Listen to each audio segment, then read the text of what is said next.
everybody, welcome to another episode of Andertons TV, where today I am joined by none other than James Bay's current guitar player, previous Guitar Player of the Year, possibly worst Andertons employee of all time, solo guitar player extravaganza, Mr. Andy Cortes. How you doing, man? How you doing? You all right? It is a pleasure. Thanks for having At last, me. we've been trying to get Andy on the show forever and ever, but your super crazy busy touring schedule has meant that we've never managed to get you before. So before we get into everybody else, last night, where were you last night? It was, well, with James, we were supporting the Stones in Twickenham. Small gig? It was Little club, pub really or somewhere in Twickenham, was it? Or? No, it was wicked. It was wicked. Never done anything like that, so really grateful to have been a part of the thing. So yeah. Is that life goal tip? Play in front of 90,000 people supporting the Rolling Stones. Yeah, and it was nice to do it in Twickenham as well, because it's kind of my dad lives there and stuff. Well, he lives in around the corner there from there in Andertons, so it was a really nice thing for my mum and dad to come watch, and obviously to play it was amazing, and yeah, so yeah, man. Well, it doesn't come much bigger than that. Yeah. But I would like to take you back to your childhood, really, and as with lots of these, I get the pleasure of meeting some wonderful guitar players, and I'm always intrigued as to tell us a little bit about like family life and what it was it a musical upbringing and how what were your early memories of hearing the guitar and thinking, I might like to do that. Well, to be honest, I wasn't really. I didn't really come into contact with music in a way of like playing it until I wasn't really aware of it until my mum remarried. So to go a bit earlier than that, my mum and dad are Colombian, and they came over here in the 80s. Although they met here in London, and they had me, and then. For the early part of my life, I grew up with my mother, and it was just me and my mum, basically, and we lived in Holloway in North London, and life was just, I was just a kid, really, did normal things, and just, I didn't really, didn't really know anything about music. I was just a child. I think I was just like Eric Cantona when I was a kid, to be honest, and. So so the early part of my life was spent with my mum, and it was quite an interesting childhood because coming where my mum comes from and things like that, she came from a very difficult start to life, I think. Okay. And I think when it was just me and her, she was, we not struggled, but yeah, I'd say struggled quite a bit. Like life was tough and things like that. And she remarried an English chap, my stepdad. He's my dad, really. He's a lovely guy, and he had a massive love for blues music. And we moved from Holloway to Sutton, home of the blues. Not really, but for those of you not from the UK, that's kind of going from sort of more central London to more the suburbs. Yeah, the suburbs. The and yeah, absolutely. So it was so moved down there, and kind of my whole life changed from when we moved from Holloway to Sutton. Literally everything changed. It was a new start, and it was amazing. And one of the things that changed me a lot, and would kind of direct the outcome of what I get to do now was music and my stepfather's love for it. So that wasn't like a school thing that got you into it? No, that not at all. It was my dad, and when we moved in, I was like, this guy's weird. He had loads of, there's just posters, Eric Clapton posters, Buddy Guy posters, Muddy Waters posters, and he had a huge music collection. And this was pre-internet, when it was CDs. He had loads of compilation things, and I didn't know. And he had a red Squire Strat on a stand, like really proudly, like this. Yeah. and an old acoustic. It was a Saxon acoustic, which he'd had for years. And I remember one day, for a laugh, he played a bit and played in like covers bands and stuff. And and he actually asked my mum one day for a laugh. He was like, "Oh, do you have a go at this?" And it was a Stand By Me, Benny King bass line. It was quite an easy, you know, like all that kind of stuff. Like. And yeah, my mum was terrible at it. And he asked me to have a go at it, and I don't know, I managed to do enough, to get enough of it right to want to do it again, I suppose. How old are you now? And I'm 30. No, I mean, sorry, how old are you at this point? I was about 9. I was right, about 9 years old. And such a fabulous age. Yeah, to get 9. That first Yeah. So I was 9, and having done that, and there was an urge to do it again, and I think in turn to get it right. Do you know what I mean? And from there, I basically just had an amazing musical education, in the sense that I'd have my dad played enough to be able to show me some stuff, but not enough to maybe not get past him, or to get not enough for me to get past him past a certain point. But he was really kind to me, and I think my initial introduction into let's say guitar and guitar-based music, the main bands were Cream and the Allman Brothers, basically. Oh, cool. Yeah. I love the Allman Brothers, and because there was no jam tapes, or there was nothing, there wasn't like there was no internet. Like the Live at the Fillmore had long enough songs that I could sit down and play with the bands, essentially, and jam along and play in memory of Elizabeth Reed. Even though I didn't know any of the chords, I could pick up, try and play some of Dickie Betts and Dwayne's bits and stuff like that. And it was long enough so that that I wouldn't have to stop and rethink about it. Do you know what I mean? And the same with Cream. There's a lot of things, like there's a live Stepping Out version, I think a version of a song called Stepping Out. I remember listening to it. It's just Eric's playing on his own for like 10 minutes. I'm like, that's sick. But so you didn't learn chords from a book or anything? You're just literally trying to work it out? Just watching my dad's hands, really, and him showing me. And it became, I just kept, like as anything, you read, I've constantly been playing basically the same stuff. But in doing it, it gets better, and you put more hours into doing it, your form becomes better, and it ends up sounding better. But it was just watching my dad, really, so it was those kind of bands originally, and then he gave me a whole history into it and things like it. Then I started listening to Freddie King, Buddy Guy, Albert King, B.B. King, all those guys, and Otis Rush, and all these things, and it was, like I said, it was an education. So I understood why maybe the guys that I'd initially liked played the way that they did, and you can hear maybe Freddie King's licks in the Blues Breakers, and you can hear some Buddy Guy in that, and you can hear Albert King in some of Dwayne's playing, and then suddenly you're starting to understand the current of how these sounds are coming out, and I just became fascinated by it. Did it ever? Were you ever conscious of the fact that at sort of perhaps 10 years old, and you're talking about sort of what mid to late 90s type vibe? Yes. Was there a contemporary player, anybody around that time that you were sort of finding it easier to relate to, or were you not even conscious of the fact that all these names that you're talking about are all massively older than you? Well, no, because everyone was into Oasis when I was a kid, and there was a big Britpop movement. But I don't know. I think a big help was I got to see a few gigs as a kid, and the second gig I ever went to, I saw B.B. King at Fairfield Halls, and I was a kid, and I'd never seen anything like that. It was like the suits, the big bands.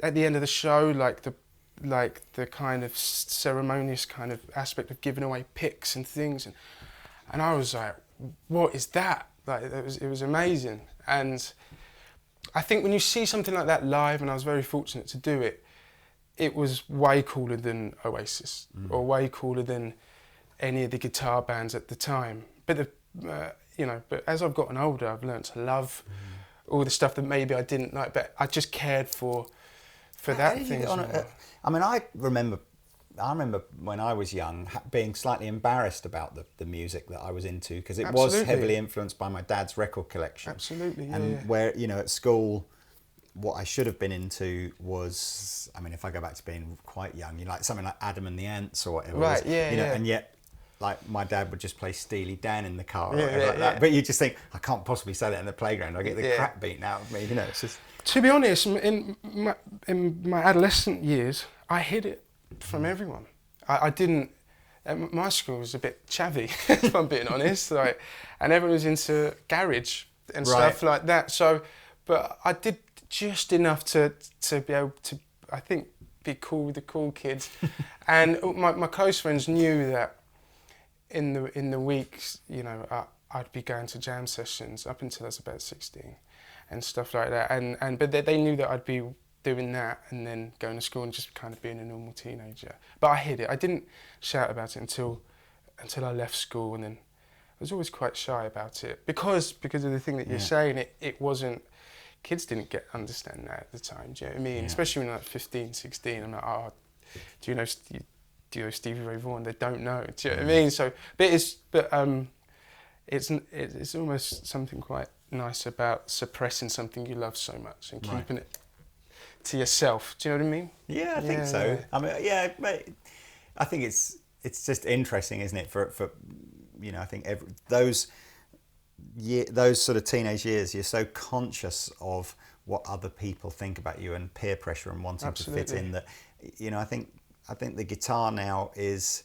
you know, it's one of the downsides of there not being that many, you know, very young contemporary guitar players, is that inevitably you can only like people that seemingly are either dead or just massively older than you. And yeah, I know what you mean. I know what you mean. I think Mayo was probably the last real stalwart in that sense. You know, he really put over a generation of people to play the guitar, and all credit to him for doing that. In his 40s now. Yeah, So. yeah. Anyway, Man.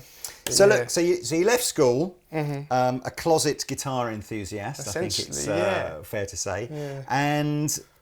But then there must have been a moment. Did it take much to convince your parents that you wanted to study guitar sort of more full time? Were they quite supportive over that decision? I think it was split. I think my mum, because she came from a different culture, she had this perfect opportunity to have a son in a nicer country. Well, not a nicer, but a place that maybe wasn't so difficult. You know, it has its troubles. More opportunity. Yes, more opportunity, and to create an environment where I could have gone to university, and then I decided to be a guitar player. She's like, I know, she's literally like they're going. I think she freaked out about it. Do you know what I mean? My stepdad wanted me to play guitar. Do you know what I mean?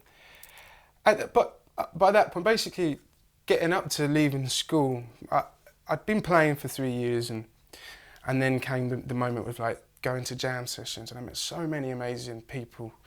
And that's where basically I cut my teeth, playing with in random situations and being put on the spot. And I did that for about 4 or 5 years. And then I'd go to school. And I suppose that's how you know, there's one thing playing at home, and then there's another thing playing with the pressure of maybe people looking at you in certain situations. You're like, oh no. Do you know what I mean? And I did that. I did that for 4 years, and that's really my education in terms of going like, right, I definitely want to do this. Yeah.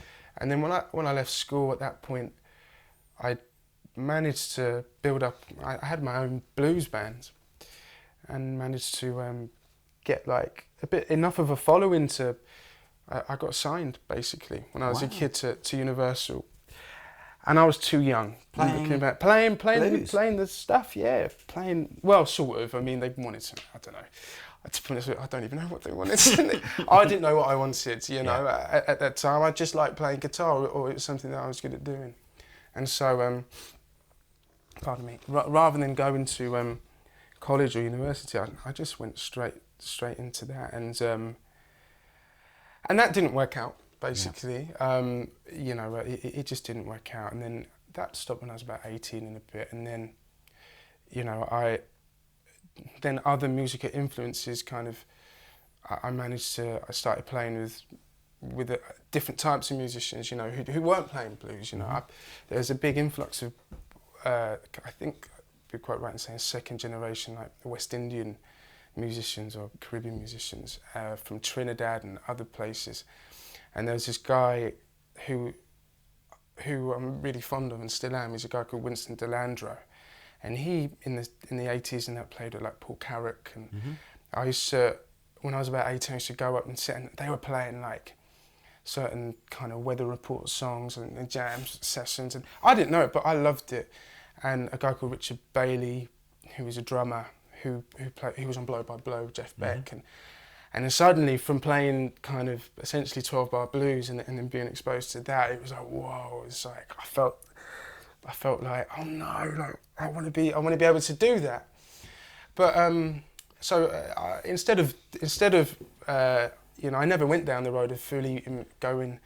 It would be wrong. Like they played lots of calypso and lots of funk, but it was very important to me because at that time I managed to, I think, take enough from those people for it to stick rhythm and to see other types of music, you know, played live, and I was really grateful for that. But yeah, I think that takes me up to 18. Was that? I mean, at what point then? Are you still at a point in your guitar playing, you know, as in when you're 18, where everything you've done is all self-taught, and so as soon as you go from playing blues or whatever into other styles, are you still just going, okay, I'm just going to play what feels right by ear, or did you have sort of some sort of grounding in, you know, sort of theory, what might fit, or? No, all by ear, and all by just watching people and being fortunate enough to have nice people. I think if you're a young musician, it's nice to have people who are nice to you, and they sit down and they show you stuff. And some people are quite protective of what they're doing, and I was really fortunate. And this guy Winston Delandro was so lovely to me. I used to go around his house and, you know, just have a cup of coffee and chill with him. We used to chill loads, and he'd play me some stuff and he'd show me some stuff, and it wasn't really like theory. I just saw you playing, and he'd go, and I do that again, and like, and then you get excited, and then those things stick. But no, even up to this day, I don't really know my chords or anything like that. I don't know anything about playing guitar, but I know how to play it. I think I do, but it's not. I don't know what the names of things are, basically. But hopefully, I know how to say them, if that makes sense. Yeah, well, I mean, that's great. I mean, there's potentially hope for me yet, because I don't know any of the names of any of the chords either. So at 18, and you know, you've signed a deal and it's fallen through. You still know you want to be a guitar player, but you maybe haven't got a direction you know that you want to go in. So what's next? Yeah, so I think after that I decided, well, I'm good at this. Well, I think I am, and I can, you know, I didn't really get. I wasn't going to go to college or anything like that. And I was a musician, you know. At that point, you take the risk, you know, and you're like, I'm going to go. At that point in my life, I'd done it enough to know that there's nothing else for me. So I'm just going to play guitar and see where that takes me. And then you start doing it for work, essentially, you know, and broken up between getting jobs, you know, and working in different places, such as here.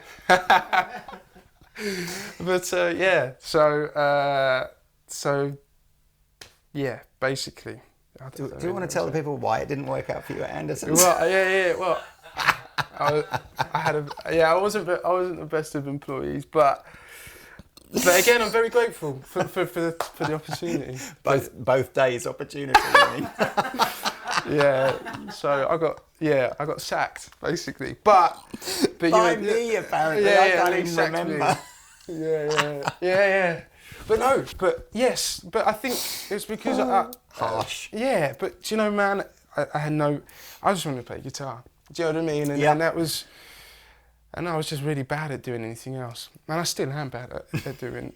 I can't really do that much other than play guitar. But So what's it like working wise? So all of a sudden, like, have you left home now? Or Yes. So you left home, you got bills to pay and all that kind of stuff. What was, how were you earning a living? Well, I'm doing enough just to get by. What, depping, teaching?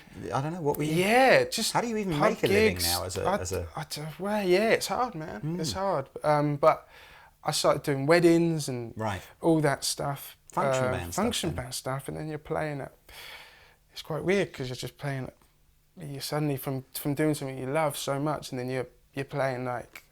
So, you're playing Mustang Sally for the 700th time. Yeah, or a Bruno Mars song for... I don't know, just a That's all right. group of rich. It's fine, but yeah, you know what I mean. It's weird because then you're just playing loads of different things, and then deep down you have your dream of playing the music that you love. And for me, that was, for other people it can be whatever it can be, but for me it was licks and blues all the time.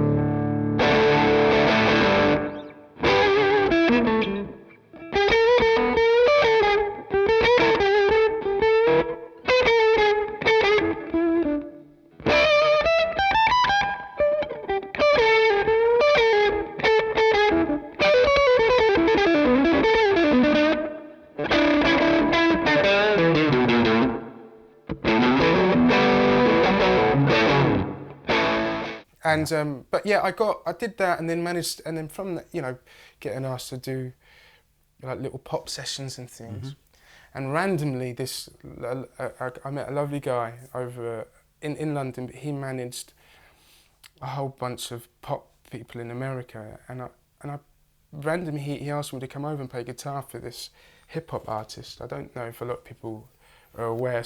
He's quite big for some people. A guy called Kanan. And he was from Somalia, and he was he was like just rapped about, a very intelligent guy, like great with words and a great MC, and he was a rapper. And all of a sudden, I was put in this position where I went to New York, and I was the only English guy in the band, and I'm full of these kind of musicians from the States, from different parts of America, and I was thrown into this situation where I was touring with him for 2 and a bit years, and through that, I was bringing kind of a rockier element to the show, and through that, I ended up playing with what I now realise are people who were quite big in their field, in hip hop, and people like Nas, and I played with like Damian Marley, Kanan, Drake, Justin Bieber, weird situations, Adam Levine, through that, but just as a jobbing guitar player. And deep down, I'm doing that stuff, and I love playing. I'm into the stuff that we were speaking about earlier, And I did that, and then came home after when that was done, and then I didn't like playing music for a bit. Oh, really? After that, because it had been just lots of ups and downs and things like that, and then I just wanted to. I didn't know what I wanted at that point, but let's talk. I mean, that's an interesting one. So how old are you? About 23, 24. So 23, 24, and you've kind of fallen out of love with it a bit. Yeah, it just ended up becoming something that I think I was good at, but then I didn't really like it. I don't know why. I don't know why. It was just quite difficult. I think because lots of disappointments and things, Is that what it is? Yeah, absolutely. Disappointments in just in music, going and the direction you there wanted was it to go, opportunities that I think, maybe you think you could have made better decisions, but I came home and just chilled for a bit, really. And do you think you needed that break? Yeah, absolutely. Just a bit burnt out. Burnt out. Yeah, basically. Yeah, I mean, I think I suppose everybody goes through. No, that's not true. Lots of musicians who I know who become professional, and the guitar goes from being a hobby to being a job. I've heard that before, and I find it terribly sad. When people fall out of love with making music? Do you just think, you know, you just need? If you could have had your time again, or how do you now try to ensure that you don't fall out of love with it again, or is that something you don't think you can control and it's just? Well, I think something that helps is to create situations where you do love doing the thing that you do, and I think the older you get, you realise what that is. So for me, right now, in where I am in my life, like the thing that makes me the happiest is if I can call up a couple of mates, go, "What are you doing?" And they're like, "Nothing." So I've just hired out a rehearsal room. Do you want to come down and have a jam? Yeah. And and that makes me so happy. Right. That's such a release for me. And maybe back then, or maybe a few years ago, I was more like, where am I in life? Like, what is the whole point of it? Or like, I'm not achieving what I think I should achieve. But now, the achievement, I think, is always the immediacy of enjoying playing music, being present, rather than kind of having like a weird narrative in your head of what your story is. Do you know what I mean? Because that's quite... Were you hard on yourself then, in the sense of in terms of not just the decisions you made, but just were you hard on yourself in terms of technically how good you were on the guitar? Did you always feel you weren't as good as you should have been, or something? Maybe a bit of that, and maybe I think when you get to also that, I don't want to say it becomes a bit of a sport, but I think maybe when you're just a bit insecure, so you're always looking around at other guitar players, and you're like, oh, they're doing this, and then all of a sudden you're just in the big wide world, and you're outside of your comfort zone, and things get hard. Do you know what I mean?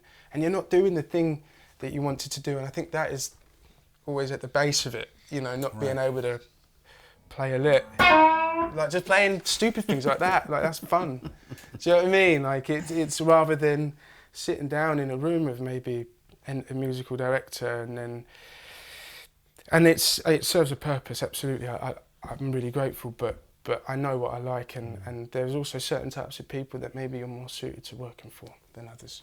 That's interesting. Yeah, man.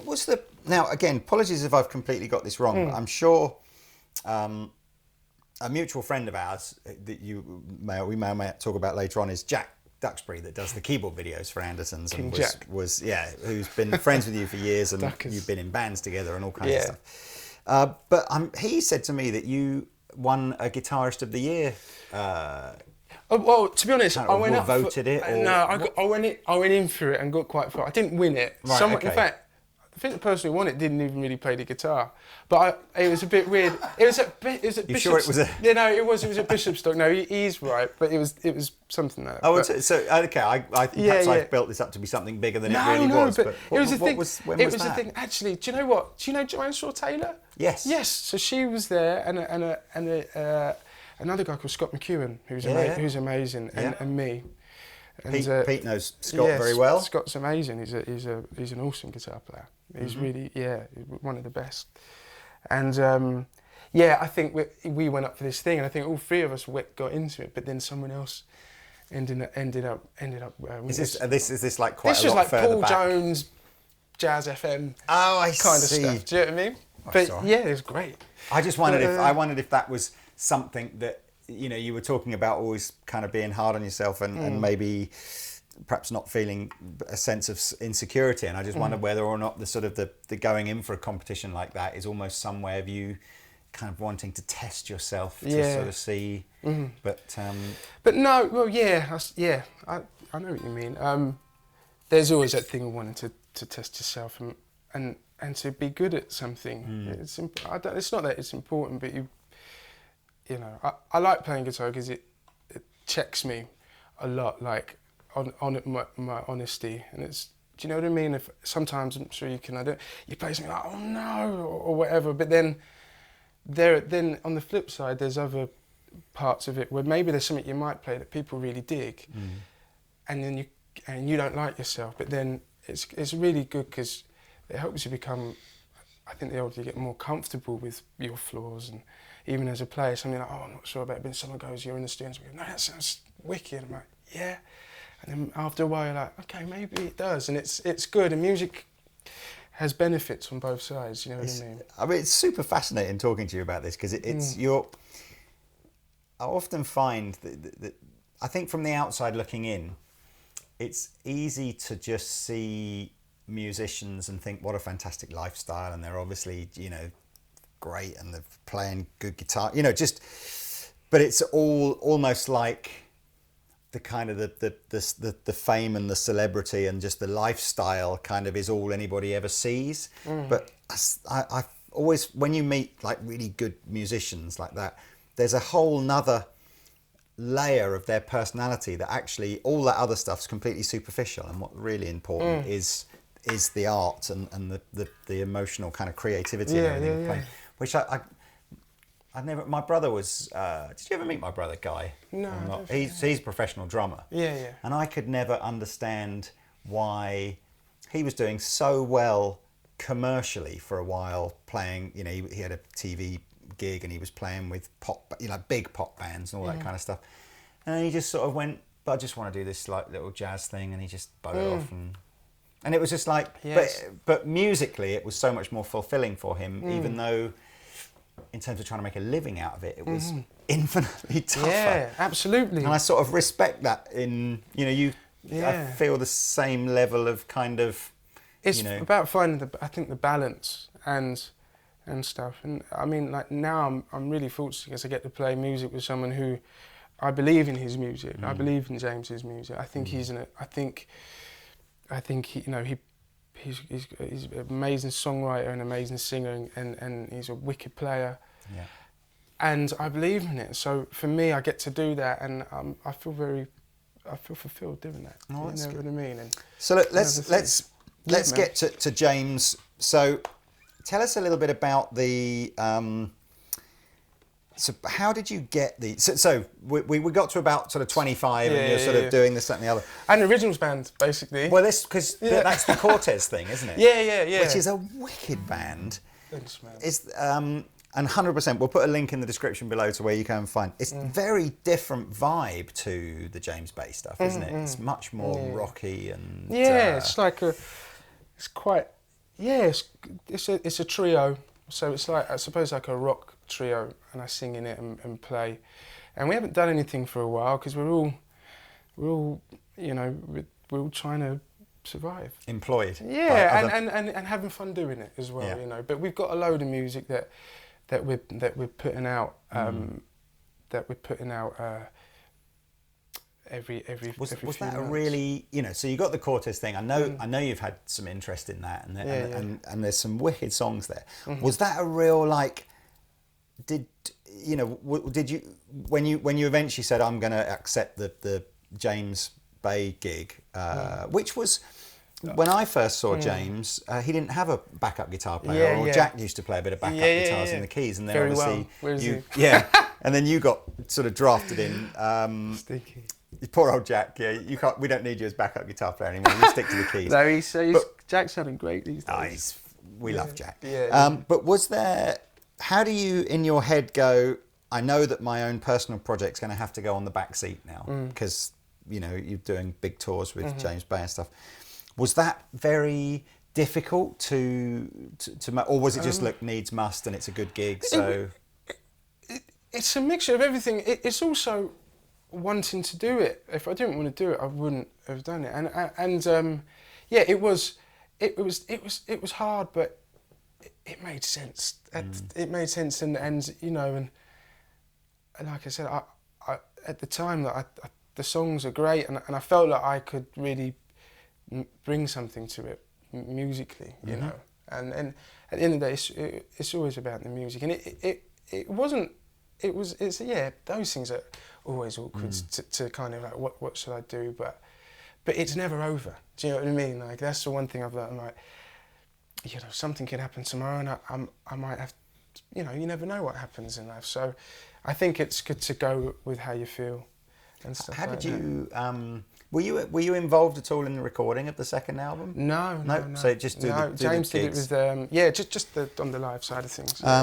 How did you? Because musically, that was quite a change in direction from a very sort of quite rootsy guitar sounding first album to something that's a little bit more electronica and a bit more sort of, I mean, it's more of a fusion of sort of electronica and guitar, whereas the first album was very guitar sort of centric. Did that present any sort of, you know, challenges playing wise? Were you know when you? To be honest, it's for me from my where I'm sitting. It's interesting because James is really like, okay, so this is what I've recorded, and he's always, I always feel like there's an element of playing what he's recorded, but then also giving something of myself into it, which is a nice balance. And it's the same thing as the first record. I get that freedom, and there's always scope for creativity, and on the gigs as well, it's not set. It's never really set. Like James sometimes will just call something, and I'm like, okay, I've got. That's why I love doing it, because it's never a set thing. And even with the things that I play on the gig, they're how he plays them to an extent, but then also an interpretation. Do you know what I mean? And I love Doyle Bramall and like the second, you know, and Andy Forever Low, and watching those people with Clapton, and how, you know, if you listen to the recording of Cocaine and then how it's played later on or later, they all do it in their own way. Do you know what I mean? And yes, it's the same thing with James. But yeah, answering your question, it's not. It's pretty much the same. I should have just said that. Sorry, mate. No, I think it's great. I mean, there was a fabulous, probably what was the release single off the new album? Pink Lemonade. No, before Wild Love. Wild Love. Yeah. And there's a you know, it was such a departure really from the first album that I think, you know, it's fair to say that the first listening I was like, oh, okay, this is, you know, not what I expected it to be. There's a crazy guitar solo in it that you know, the first time you hear it you go, is that even from the same, you know, is that even from the same song? But I remember seeing a beautiful acoustic version that you all did for, it was either Radio X or Radio 1 or something like that. I think it was on German TV. Was it one? Yeah. They did it in like a black and white thing, Yes. and this was it's I thought it was fascinating how a song can completely reinvent itself just by a slightly different, you know, orchestration, kind of different feel and different vibe, different tempo, and that was much more like the sort of the James Bay that you'd probably know from the first album. But it's a different song. It's all, you know, James. Yeah, James is such wicked. a talented guy. But you know, it's nice because he's kind of pushing it and not settling for maybe what he did, because he spent a long time doing it, even before everyone knew that. Do you know what I mean? And he's and the live shows. It's nice actually to play a bigger spectrum of things, and you get to do the old record and something new. It's really good fun to play. So let's talk about gear. All right, then, you know, because I know you're a total gear hound.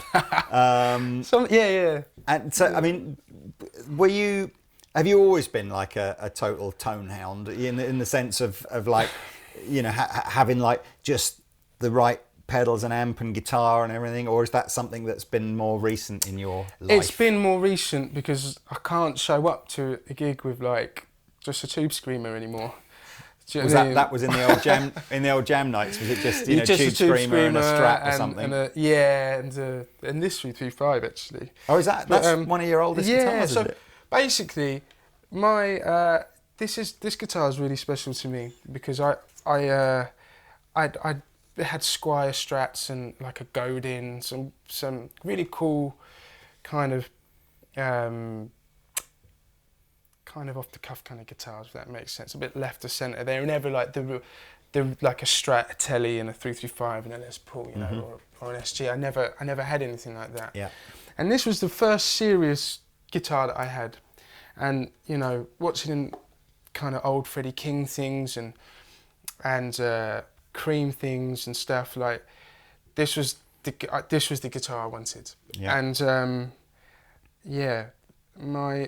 my mum got it for me, bless her, and it means a lot to me. And it's a 90s 335 kind of dot reissue basically. And for me, it's still my favourite guitar. Really, it's your number one, is it?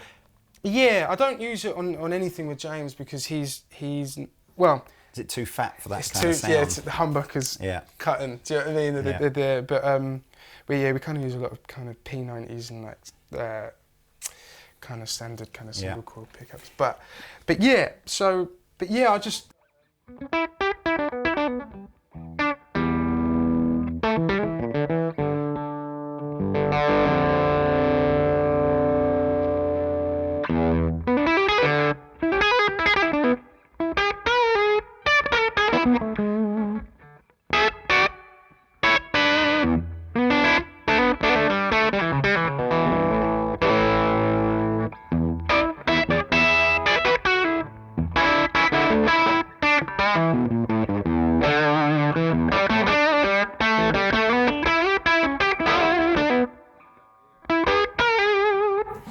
It's such a classic tone. Some of the riffy stuff there reminded me of the because all the Cortes stuff is very riff.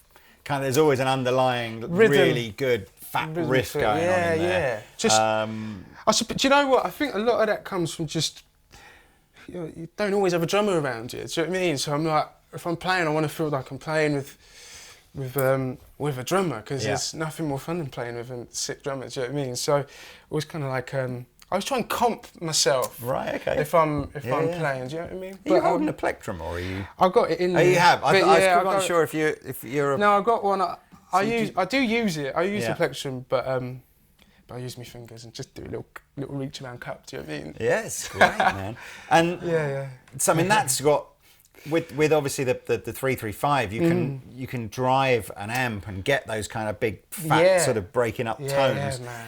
Has that always been your, you said you had a tube screamer for a while. So, but in terms of gear, is your sort of current preference to try and get the drive from the amp? I mean, with the guitars, I mean, I realised this until I got into Jimi Hendrix and Stevie Ray Vaughan a bit later, because I was just shocked. I remember when I first saw Stevie Ray Vaughan, like I saw the El Macambo gig. I remember I was shocked. I'd never seen anyone play guitar that hard. Do you know what I mean? I'd be listening to all these guys and I watched the sound. I was like, oh my, what is that? Yeah.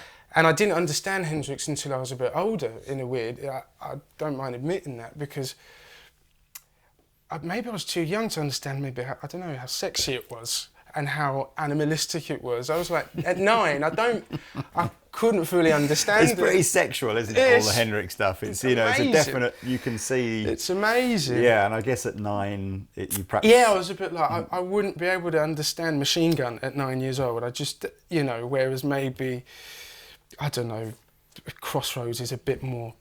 I can maybe digest that a bit easier in a weird way. But anyway, so so predominantly my guitar players always, the favourite ones always played the humbuckers like Dwayne and Dickie Betts and all the Kings basically. They all played humbuckers. Yeah. And then I got into I got into the Strats. Basically, it has a lot more versatility. So when I play with James, actually I'll swap it over. I get the swing on. And this is a newer purchase that I didn't get too long ago, and I'm still in that honeymoon phase with it. But it's like a 66 Strat, and I've been using it with James, and with the single coils, it doesn't interfere so much. You can do more of a job with it and create more. We were saying when I think that looks stunning. Although when you see those reissues and they're not relicked up, I've never been a big fan of that period of the 3-tone sunburst where it's very much like yellow, red, black. And it's a very much typical of that era and just slightly after it. But once it's worn in a bit, it looks amazing. But the neck on this thing, it's like you've got this stunning flame and bird's eye kind of concoction of stuff. Yeah, man. It's just a killer, and it sounds loud when you're playing. It's like resonating like crazy.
So yeah, man, it's got its thing. Do you know what I mean? It's a great looking guitar. Yeah, thanks, man.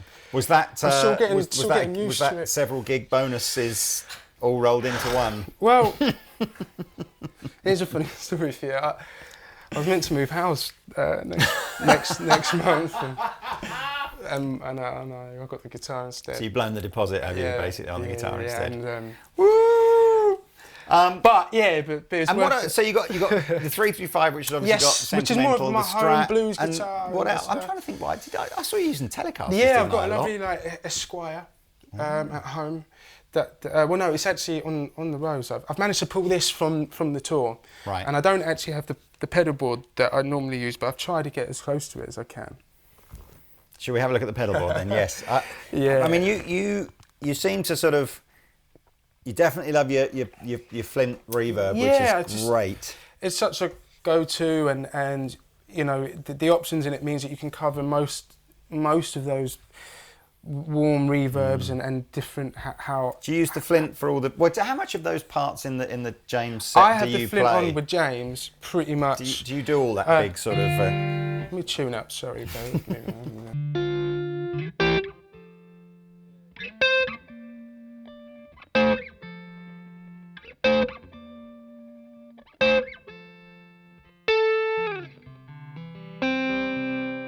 So you got the Flint for reverb and a bit of tremolo. Now I am interested in you've got the Kilobyte, which is this crazy. I mean, this crazy like Havoc mode, which we'll have a play with at the moment. But you're saying you love those kind of more unpredictable effects that are just sort of going to do something a bit crazy and then see where you go. Well, what's really nice is with this. Let's say if I get this a bit, you can create like. Let's get into this like with James. I mean, it's not. I can't just play licks. I mean, I'm trying to pretty things up and.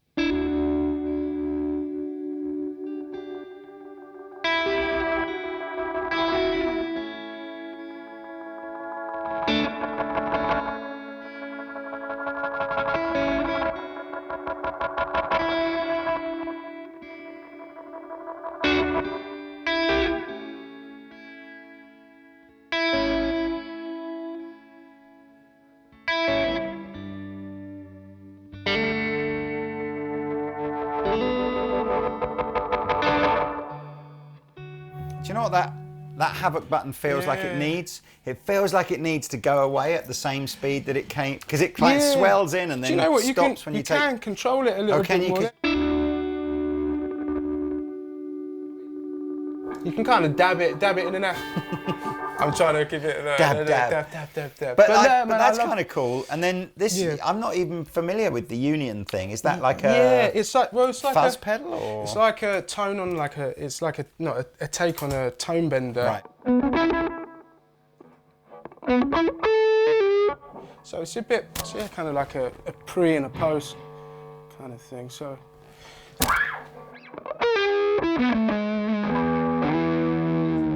I don't use this with James. It's more something that just I'm just interested in loads of different broken up fuzz sounds. I think a lot of people are. Yeah. And I'll just try and collect as many as I can. And the Union actually have it. I don't have it with me, but it's called a Beetle Buzz thing. Right. And it's a Jack White uses these. Okay. So you can kind of like.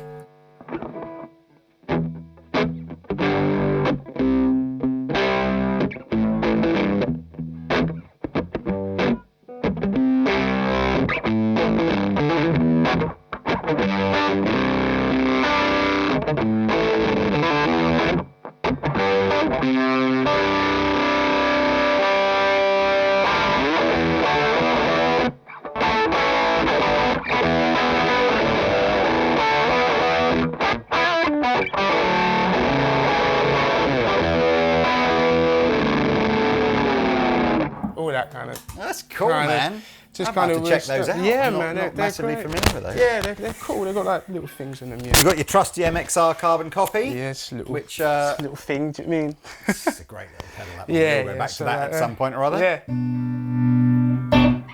Yeah, it's just like a go-to. Sort of spongy delay, isn't it? Yeah, all right.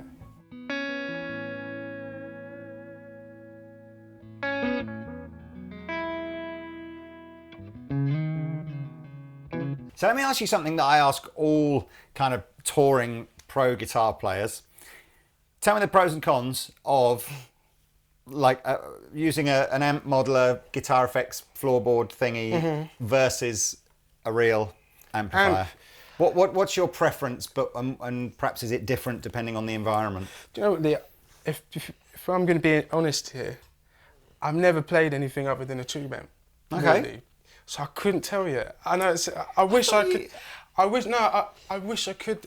I have tried them. No, I have tried them, but to tour them, I don't know why. I've always just gone for that. So you're not under pressure from MDs and stuff like that to say, look, there's no budget. It's just like that's it. No, well, yeah, no. Some of them. I mean, because I've seen things. Do you know what I mean? And to be honest, the modelling things, they sound great. Mm-hmm. Do you know what I mean? They do. They're amazing, and I can see the pros of having those things because it makes things easier. But I don't know. I haven't played them enough to go. I'm used to the sound of this, and I think I know. I know what it is. I mean, festival-wise, do you know? Well, I can't. You can't. You see, I'm the wrong. Go on. I am the wrong person to ask because I don't need the convenience of a Kemper or a Right. Yeah. I see what you're saying. And there are lots of different options to that. Doesn't affect me in the sense of it isn't. I don't. I'm not playing. I'm not having to play. Mimic certain studio sounds and things like that. Or even just the modelling and or even just the sheer convenience of having to get from A to B and breaking the gear down and and then you've got all of a sudden you've got the transporting of the backline on a big tour is costing tens of thousands of pounds, if not and so everyone's under pressure to say no. Can we get the amount of backline? I mean, when you do festivals and stuff like that, you still just go. That's the amp we get on. Sometimes we have to hire stuff in, which isn't always great. Mm-hmm. And in that sense, I'd probably rather have something that at least models something similar to what I usually play, rather than a completely different amp, because that messes your whole thing up. I'm starting to learn that, Sometimes you're thinking of like, oh no, like the horror story of the dodgy Fender Twin, or like an AC30, and then the thing that I play is nothing like an AC30, and you've got to somehow recalibrate everything and make it sound somewhat to get your gain structures right. I'm surprised. I thought I'm so used to seeing people using effects, multi effects now or modelers that I think you're the first one that I've met who's just like, I've never even really tried one. I know, But that's great. I mean, you're a man after my own heart because people know it's not deliberate. It's just kind of. I've been fortunate. I mean, with the gig that I'm doing now, there's loads of gear, loads of amps, and it's a guitar gig. So long may it last. I think. Well, yeah. So that's cool. But look, so. We've talked about guitars and pedals and amps and all that kind of stuff and tours. Have you any idea now? Sort of, you're still young. You're still only 30. What's the? Do you just see the James Bay gig going on for a while yet, or do you think the Cortes thing? I see it going on. I see. I don't know. I definitely. I'm always kind of writing bits and always playing licks at home and meeting up with people and jamming out, and I think there's always hungry to do different things other than James, but it's I'm currently in the middle of I am just recording a bit more of a guitar record, like licks and no kind of structure. I'm trying to get my head around it, if that makes sense. You know what I mean? But freeform jazz. Well, yeah. Well, no, it would just be 12 bar. Freeform 12 bar. But no, when I have like a bit of downtime, I'm constantly trying to get some. I've got so many amazing friends that are amazing musicians, and right now we're all at a stage. I think we hang out and we just meet up and play music, and it's great, and just trying to figure out when to press record. Well, Good luck, man, in wherever the future takes you. It's thank you so much again for coming on. No, it's been a pleasure. Cheers. You are definitely, you've got all the licks and all the toys that all of us here at Andertons TV like to hear. Thanks, mate. So yeah, it's been an absolute Thanks for pleasure. having me. Thank you so much for coming in. Thank you. And thank you guys for watching. As I said, if you've liked anything you've heard from Andy, check out the description below. We'll put links into where you can find out more. And we shall see you next time. Bye-bye.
Hey everybody, thanks for watching the Andertons Guitar YouTube channel. If you're a drummer or a keyboard player or interested in music technology, you might find one of our other channels interesting, and I'll put details of those in the description below.